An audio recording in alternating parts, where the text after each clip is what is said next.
বন্ধুরা, আজকে আমি এমন একটি গাছ লাগাবো যেটা হচ্ছে গ্রীষ্মকালীন একটি অতি সুন্দর ফুল এবং ফুটতে শুরু করে গ্রীষ্মের শুরুতেই, অনেক সময় আগেও ফুটতে শুরু করে আর চলতে থাকে একেবারে বর্ষার শেষ অবধি। এবং এর যত্ন আত্তিকও খুবই সহজ। চলুন দেখে নেওয়া যাক ফুলটিকে। আসুন, আমি এর কথাই বলছিলাম। ভীষণ সুন্দর এই ফুল, অ্যামারাস লিলি বা বেলাডোনা লিলি। যে কোনো নার্সারি থেকে আপনি কিন্তু যে কোনো রং বেছেই কিনতে পারেন। নানা রঙের লিলি রয়েছে।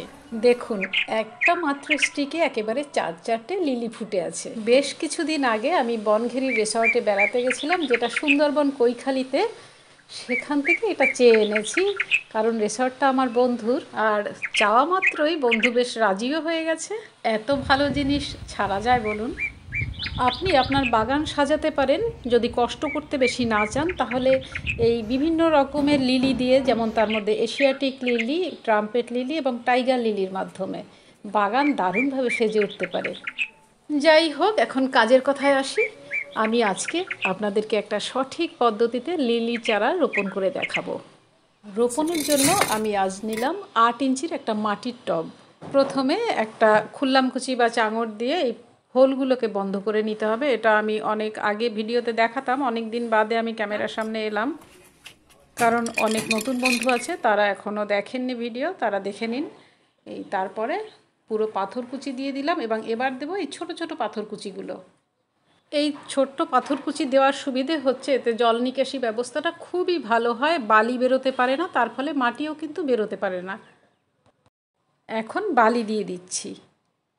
আপনি যে কোনো সাইজের বালি ব্যবহার করতে পারেন এবং বালিগুলোকে ভালো করে ট্যাপ করে দেবেন যাতে হাওয়া না থাকে ভেতরে। আমি টবের জন্য আগেই মাটি তৈরি করে রাখি এবং মাটিটা তৈরি করে রেখেছিলাম। এখানে আমি মাটিতে কি কি মিশিয়েছি সেটা আপনাদেরকে বলছি।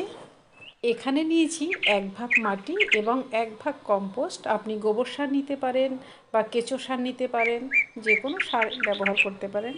তা আমি এখানে কিন্তু গোবর সার ব্যবহার করেছি এবং তার সাথে দিয়েছি 4 ভাগের 1 ভাগ বালি। এর সাথে আমার ছাদ পরিষ্কার করার কিছু পাতা টাতা রয়েছে, সেইগুলো মিশিয়ে দিয়েছি। এগুলো তো মাটি হয়েই যাবে, এমন কিছু ক্ষতি হয় না এগুলো থাকলে, বরঞ্চ উপকার হয়। এগুলো শেষে গিয়ে গাছের খাবারে পরিণত হয়। লিলি গাছের নিচে একটা বাল্ব থাকে, মানে পিয়াজ থাকে, তো সেই জন্য এটা কিন্তু যথেষ্ট খাবার থাকতে হবে মাটিতে, সেরকম মাটির বেছে নিতে হবে। আর এই চারাটা কিন্তু এই গাছের নয়। আমি বিকেলে হাঁটতে যাই, সেখানে দেখছি কারোর টব ভেঙে গেছে, তো গাছ শুদ্ধ সেই টব রাস্তার পাশে ফেলে দিয়েছে, তো সেটা কুড়িয়ে এনেছি। আমার মেয়ে সঙ্গে ছিল, ও তো লজ্জায় মরে যাচ্ছে, কিন্তু গাছের ক্ষেত্রে আমার কোনো লজ্জা নেই। ও বলছে, কেউ যদি বলে এই কে, আমি কিন্তু তোমায় চিনি না, তুমি এই রাস্তায় গাছ কুড়োচ্ছ, আমি একদম তোমায় চিনি না। কারোর কাছ থেকে চাইতেও লজ্জা নেই। এটা চুরি খুব একটা করি না, তবে শুনেছি গাছ চুরি করলে খুব একটা অন্যায় নেই। আর এটা এনেছি কুড়িয়ে। তো তারপরের দিন হাঁটতে গেছি, দেখলাম সেই গাছে, যেগুলো বড় গাছ রয়েছে, একই কালারের ফুল ফুটেছে যেটা আমার ছাদ বাগানে রয়েছে। তো সেটা দেখে একটু মন খারাপ হয়েছে, একটা অন্য কালার হলে ভালো হতো। তাতেও এমন কিছু ক্ষতি হবে না, অন্য কোনো বাগানি বন্ধুর থেকে আমি এটাকে এক্সচেঞ্জ করে আনবো। ক্ষতি কি? মালা বদল তো আর করছি না, ফুল বদল করব কারোর থেকে। প্রথম দিন যেহেতু জলটা একটু বেশি করেই দিতে হয়, পরে কিন্তু মাটি শুকোলে তবেই জল দেব, বিশেষ করে লিলি গাছের ক্ষেত্রে।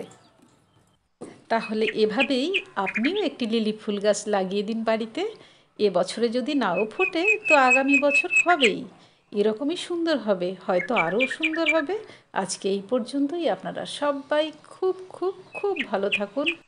খোদা হাফেজ, নমস্কার।